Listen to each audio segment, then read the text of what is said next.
Now, across the country, there were major developments overnight in the balance of power. As Natalie told us earlier, in Pennsylvania, Democrat John Fetterman projected to beat GOP candidate Mehmet Oz, flipping that seat blue in Pennsylvania. We're joined now by Javier Lacayo and Robert A. George. Great to see you both. Thank you so much. Getting you up early this morning for us. So tell us, what do you think are the biggest surprises?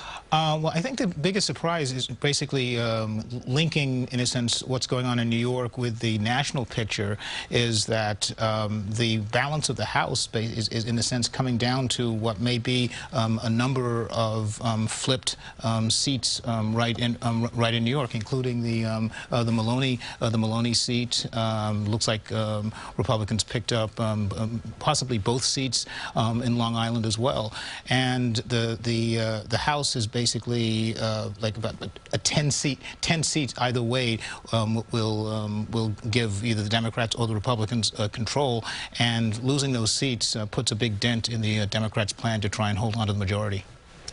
I mean, as Robert was just talking about, it's surprising that it's going to come to New York, to some of these smaller races in New York. Not the red wave that I think Republicans were looking for as they wake up this morning and see the results, but still a change. No, absolutely, Chris. I don't think many of us expected that the control of the House still would not be able to be called this morning.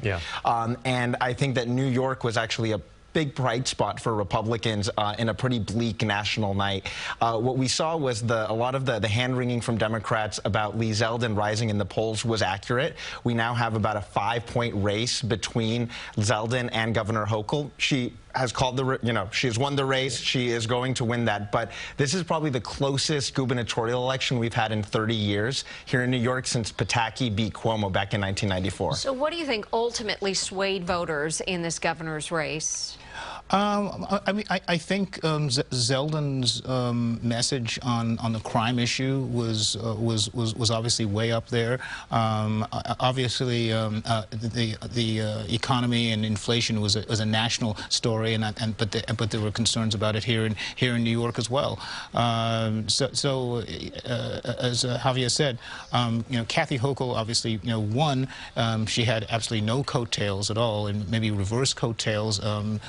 Zeldin was clearly was powerful in terms of the Long Island, the Long Island vote and the suburbs in general. So there's more balance in the New York congressional delegation now. Did it surprise you, the fact that he had as good a showing as he did? Yeah, absolutely. I mean, but I think what it shows you also is the strength of New York as a Democratic state, right? The fact that, despite the fact that she had these major headwinds against her, major sentiments on crime and the economy, right, that were going against her and that are looking to take down a lot of Democrats in the most competitive parts of the states like Hudson Valley and Long Island, the fact that the governor was able to survive this challenge, I think, again, speaks to the strength of the Democratic base in the state.